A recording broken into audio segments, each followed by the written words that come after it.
प्रेम से बोले गणेश भगवान की जय हो। आज चंद्र संकष्टी चतुर्थी व्रत है। आज मैं लेकर आई हूँ संकट चतुर्थी की व्रत कथा। जो संकट चतुर्थी व्रत होती है सभी संकटों का नाश करने वाली, इसलिए इसे हम संकट चतुर्थी भी कहते हैं। अब मैं आपको कथा सुनाने जा रही हूँ। एक समय की बात है जब कैलाश में माता पार्वती और भगवान गणेश विराजमान थे। तब 12 माह के गणेश चतुर्थी का प्रसंग चल रहा था। तब माता पार्वती ने कौतूहलवश भगवान श्री गणेश जी से पूछा कि पार्वती जी से पूछा, हे पुत्र गणेश, चंद्रभाल चैत्र माह के कृष्ण पक्ष की चतुर्थी को तुम्हारे किस रूप की पूजा की जाती है? कोई ऐसा व्रत कहो जिसे करने से कथा को श्रवण करने मात्र से भी निसंतान को संतान की प्राप्ति हो जाती है, समस्त संकटों को दूर करते हैं और रक्षा हो जाती हैं। इस तरह से आप बताइए। गणेश तब उस व्रत का विधान बताते हैं। ये सब मुझसे कहो, माता पार्वती बोलती हैं। और माता पार्वती की जिज्ञासा को देखते हुए भगवान श्री गणेश जी ने कहा कि हे माता, चैत्र माह के कृष्ण पक्ष में आने वाली जो चतुर्थी होती है मेरे चंद्रभाल स्वरूप की पूजा करती हैं। अतः मैं आपको इस व्रत से जुड़ी हुई एक कथा बताता हूँ, सुनाता हूँ। अतः आप ध्यान से सुनना। माते सतयुग में मकर ध्वज नाम का एक राजा रहता था। वे परम प्रजापालक थे। उनके राज्य में सभी लोग सुखी और संपन्न जीवन व्यतीत करते थे। सभी वर्ण के लोग अपने धर्म का पूर्ण निष्ठा के साथ पालन करते थे। प्रजा निरोगी और स्वस्थ जीवन जी रही थी। प्रजा और चोर डाकू आदि का कोई भय नहीं था। अगर मैं रहने वाले सभी लोगों की बात करूं तो बुद्धिमान और सुंदरता में इतना सुंदर राज्य होने के पश्चात राजा पुत्र सुख से वंचित था। पुत्र रत्न की प्राप्ति हेतु उन्होंने कई यत्न किए थे, कई प्रयास किए थे। अतः महर्षि याज्ञवल्क्य की कृपा से उनको पुत्र धन की प्राप्ति हुई। हे माते, पुत्र रत्न की प्राप्ति होने पर राजा के खुश का कोई भी ठिकाना नहीं रहता है। उसी खुशी का इतना अत्यंत उमंग मनाया जाता है, खुशी का ठिकाना रहता। अब तो वे अपने राज्य का संपूर्ण कार्यभार अपने पुत्र धर्मपाल को सौंपकर विधि प्रकार से खेल कूद से अपने राजकुमार का पालन पोषण करते हैं और राज्य का शासन अपने हाथ में आने से मंत्री धर्मपाल धन धान्य से संपन्न हो जाता है। मंत्री महोदय को एक से बढ़कर एक पुत्रों की प्राप्ति होती है। सभी पुत्रों का विधि विधान से पूरे हर्ष उल्लास के साथ उनका विवाह कराता है। अब सभी पुत्र धन का उपयोग करते हैं, बड़े जतन से करते हैं। परिवार के सभी लोग सदस्य में सबसे छोटे पुत्र वधू होती हैं, धर्मपरायण होती हैं, भगवान गणेश जी की पूजा करती हैं। वह भगवान गणेश जी की परम भक्त हैं। चैत्र माह के कृष्ण पक्ष की चतुर्थी तिथि का व्रत करती हैं और भगवान गणेश जी की श्रद्धा भक्ति से आराधना करती हैं, पूजा करती हैं, उनका व्रत अनुष्ठान भी करती हैं और उनकी महिमा का गुणगान करती हैं। उसी घर में पूजन व्रत से विचलित होकर उस बहू की सास अपने पुत्र वधू से कहने लगती है, अरे क्या तू तंत्र मंत्र द्वारा मेरे पुत्र का अपने वश में करना चाहती हो? क्या उपाय कर रही हो? अतः हे माते, अपनी सास द्वारा बारंबार निषेध किए जाने पर अपने पुत्र वधू को कोई बदलाव नहीं आता है। देखकर सास पुनः बोलती है, दुष्ट, मेरे बार बार कहने पर भी तू मेरी बात को अनदेखी कर रही है।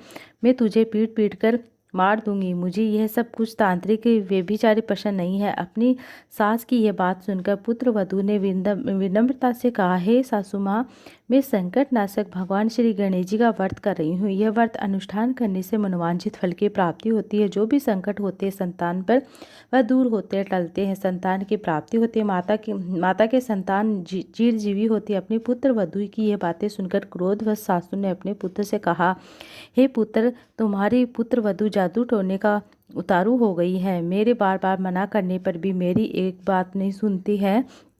और आओ, मैं किसी गणेश जी को नहीं जानती और हम लोग राजकुल में है। हमारी भला किस विपत्ति को नष्ट हो सकता है? तो उसके पति ने उसे मारा और पीटा। इतनी पीड़ा हुई कि सहन नहीं कर पाए। पुत्र वधू ने व्रत को संपूर्ण किया। व्रत के अंत में भगवान गणेश जी का स्मरण करते हुए प्रार्थना करने लगती है, कहने लगती हैं, हे विघ्नेश्वर, हे गणपति, आप हमारे सास ससुर को अपना परिचय दिलवाइए ताकि यह आपकी महिमा का गुणगान करे, समझ सके। उनके मन में आपके प्रति जो भी श्रद्धा भाव है जागृत हो। प्रिय भक्तगणों, अपने भक्त की करुणा पुकार सुनकर भगवान गणेश जी आते हैं और राजा के पुत्र का अपहरण कर ले जाते हैं। धर्मपाल के महल में कहीं छुपा। उसके बाद राजकुमार ने सभी वस्त्र अलंकारों को उठा उठाकर देखा और फेंक दिया। खुद अंतर्ध्यान हो जाते हैं। उधर राजा ने प्रेम पूर्वक अपने पुत्र को पुकार कर, किंतु उन्हें कोई प्रति उत्तर नहीं मिलता है। तो वह इधर उधर घूमता है, अति शीघ्र ढूंढने लगता है। पुत्र की खोज शुरू कर देता है। पुत्र की पुष्टि न होने के कारण अति शीघ्र धर्मपाल के महल गए और वहां जाकर अपने पुत्र को खोजने लगते हैं। सबने पूछा, मेरा राजकुमार कहाँ है?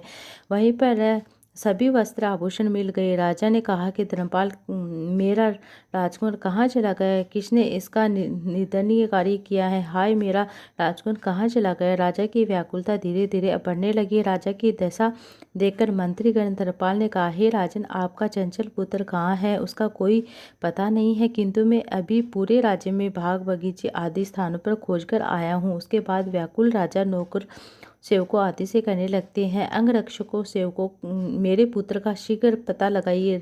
राजा का आदेश मिलने के बाद राजा के पुत्र की खोज चारों तरफ से शुरू कर देते हैं, किंतु राजा के पुत्र का कोई पता नहीं चलता है।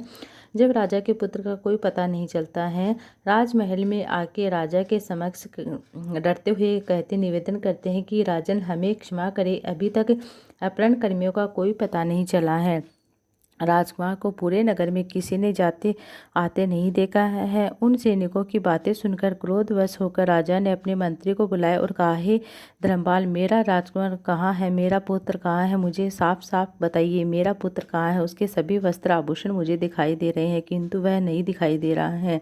मुझे बता दो, मेरा राजकुमार कहाँ है, अन्यथा मैं तुम्हारे कुल का नाश कर दूंगा, इसे जरा भी संदेह नहीं करूंगा। इस तरह से वह विचलित हो जाता है। धर्मपाल ने राजा के समक्ष नतमस्तक होकर कहा, भूपाल, मेरा विश्वास कीजिए, मैं अभी पता लगाता हूँ। इस नगर में बालक अपहरणकर्ताओं का कोई निरोह भी नहीं कर सकता, ना ही कोई डाकू, ना ही कोई इस तरह से, किंतु पता ही नहीं चल रहा है कि वह कहाँ गया, ना जाने कहाँ गायब हो गया है। धर्मपाल अब अपने महल आकर अपनी पत्नी तथा पुत्रों से पूछने लगता है। उसने अपने सभी पुत्र वधू को बुलाकर पूछा कि नीच कर्म किसने किया? यदि राजकुमार का पता नहीं चला तो राजा मुझे और मेरे पूरे पूरे वंश का विनाश कर देगा। अपने ससुर की बातें सुनकर सबने छोटी पुत्री से कहा कि पिताजी, आप इतने चिंतित क्यों हो? यह सब भगवान श्री गणेश जी की लीला है, उन्हीं की कोप का परिणाम है। आप भुगत रहे हैं। आप भगवान श्री गणेश जी की आराधना करें, याद करें गणेश भगवान को। अगर राजा ने लेकर नगर के सभी प्रजाजन श्रद्धापूर्वक से भगवान चंद्रभाल गणेश जी का व्रत पूजन करते हैं, फलस्वरूप भगवान गणेश जी की राजकुमार को अवश्य ही लौटा देंगे, मेरा वचन है। तो छोटी पुत्र वधू की बातें सुनकर ससुर ने कहा कि हे पुत्री, तुम सत्य कह रही हो तो तुम धन्य हो। हमारे कुल में एक पुत्र ही है जो मेरा और मेरे कुल का उद्धार करेगा। भगवान श्री गणेश जी की पूजा कैसे की जाती है, मुझे विधान से बताइए। मैं मंद बुद्धि होने के कारण भगवान गणेश जी के व्रत का महिमा नहीं जानता हूँ, अतः मुझ पर और मेरे परिवार उनके लिए अपराध की क्षमा मांगता है।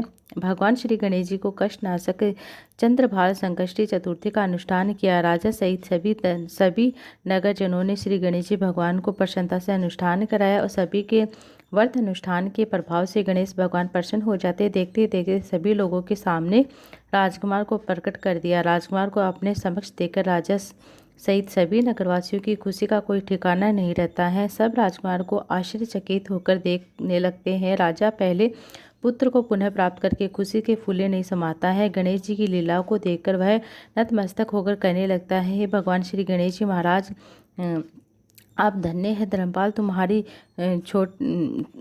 तुम्हारी छोटी पुत्र वधू भी धन्य है, जिसकी कृपा से आज मेरा पुत्र यमराज के यहाँ आकर भी दोबारा लौट आया है। अतः आप सभी नगर जन इन संतानदायक व्रत को विधि विधान से जरूर करें। गणेश भगवान की प्रेम से बोले, गणेश भगवान की जय हो। अपने आप को शिव महापुराण की कथा के अंतर्गत संकट चतुर्थी का उपाय बताया गया है। शिव महापुराण में परम पूज्य पंडित प्रदीप मिश्रा जी के द्वारा वह आपको बताने जा रही हूँ।